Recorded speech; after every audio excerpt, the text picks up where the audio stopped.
एक चुटकी जहर रोजाना। गीता नामक एक युवती का विवाह हुआ और वह अपने पति और सास के साथ अपने ससुराल में रहने लगी। कुछ ही दिनों बाद गीता को आभास होने लगा कि उसकी सास के साथ पटरी नहीं बैठ रही है। सास पुराने ख्यालों की थी और बहू नए विचारों वाली थी। गीता और उसकी सास का आए दिन झगड़ा होने लगा।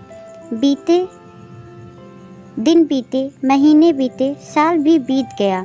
ना तो सास टीका टिप्पणी करना छोड़ती थी और ना गीता जवाब देना। हालात बस से बदतर होने लगे। अब गीता को अपनी सास से बुरी तरह नफरत हो चुकी थी। गीता के लिए उस समय स्थिति और बुरी हो जाती जब उसे भारतीय परंपराओं के अनुसार दूसरों के सामने अपनी सास को सम्मान देना पड़ता। अब वह किसी भी तरह सास से छुटकारा पाने की सोचने लगी।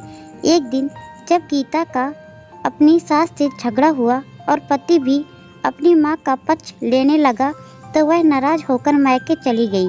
गीता के पिता आयुर्वेदिक के डॉक्टर थे। उसने रो रो कर अपनी व्यथा पिता को सुनाई और बोली, आप मुझे कोई जहरीली दवा दे दीजिए जो मैं जाकर उस बुढ़िया को पिला दूं, नहीं तो अब मैं ससुराल नहीं जाऊंगी। बेटी का दुख समझते हुए पिता ने गीता के सिर पर बड़े प्यार से हाथ फेरते हुए कहा, बेटी, अगर तुम अपनी सास को जहर खिलाकर मार दोगी तो तुम्हें पुलिस पकड़ ले जाएगी और साथ ही मुझे भी, क्योंकि वो जहर मैं तुम्हें दूंगा।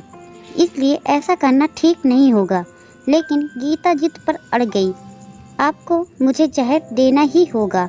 अब मैं किसी भी कीमत पर उसका मुख नहीं देखना चाहती हूँ। कुछ सोचकर पिता बोले, ठीक है, जैसी तुम्हारी मर्जी, लेकिन मैं तुम्हें जेल जाते हुए भी नहीं देख सकता। इसलिए जैसा मैं कहूँ वैसा तुम्हें करना होगा। मंजूर हो तो बोलो, क्या करना होगा? गीता ने पूछा। पिता ने एक पुड़िया में जहर का पाउडर बांधकर गीता के हाथ में देते हुए कहा, तुम्हें इस पुड़िया में से सिर्फ एक चुटकी जहर रोज अपनी सास के भोजन में मिलाना है।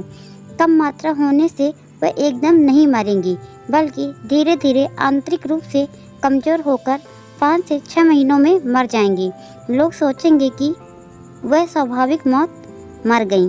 पिता ने आगे कहा, लेकिन तुम्हें बेहद सावधान रहना होगा ताकि तुम्हारे पति को बिल्कुल भी शक न होने पाए, वरना हम दोनों को जेल जाना पड़ेगा। इसके लिए तुम आज के बाद अपनी सास से बिल्कुल भी झगड़ा नहीं करोगी, बल्कि उसकी सेवा करोगी। यदि वह तुम पर कोई टीका टिप्पणी करती है तो तुम्हें चुपचाप सुन लेना होगा, बिल्कुल भी जवाब नहीं दोगी। बोलो, कर पाओगी ना ये सब? गीता ने सोचा, 6 महीने की तो बात है, फिर तो छुटकारा ही मिल जाएगा। उसने पिता की बात मान ली और जहर की पुड़िया लेकर ससुराल चली गई। ससुराल आते ही अगले दिन ही गीता ने सास के भोजन में एक चुटकी जहर रोजाना मिलाना शुरू कर दिया। साथ ही उसके प्रति अपना बर्ताव भी बदल लिया। अब वह सास के किसी भी ताने का जवाब नहीं देती थी, बल्कि क्रोध को पीकर मुस्कुराते हुए सुन लेती थी। रोज उसके पैर दबाती थी और उसकी हर बात का ख्याल रखती थी। सास से पूछ कर उसकी पसंद का खाना बनाती थी, उसकी हर आज्ञा का पालन करती थी। कुछ हफ्ते बीतते बीतते सास के स्वभाव में भी परिवर्तन आने लगा। बहू की ओर से अपने तानों का जवाब न पाकर अब उसके ताने भी कम होने चले थे, बल्कि वह कभी कभी बहू की सेवा के बदले आशीष भी देने लगी थी। धीरे धीरे 4 महीने बीत गए। गीता नियमित रूप से सास को रोजाना एक चुटकी जहर देती आ रही थी, किंतु उस घर का माहौल अब एकदम से बदल चुका था। सास बहू का झगड़ा पुरानी बात हो चुकी थी।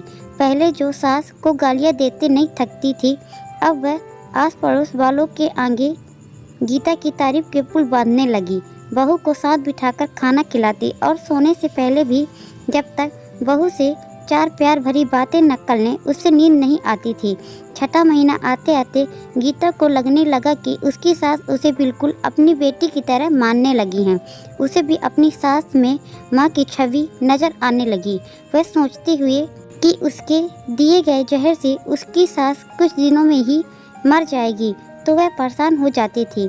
इसी अफसोस में एक दिन वह अपने पिता के घर दोबारा जा पहुंची और बोली, पिताजी, मुझे उस जहर के असर को ख़त्म करने की दवा दीजिए, क्योंकि मैं अपनी सास को मारना नहीं चाहती। वो बहुत अच्छी हैं और मैं उन्हें अपनी माँ की तरह चाहने लगी हूँ। पिता हंस पड़े और बोले, जहर? कैसा जहर? मैंने तुम्हें कोई जहर नहीं दिया था। जहर के नाम पर हाजमा का चूर्ण दिया था। हा हा हा।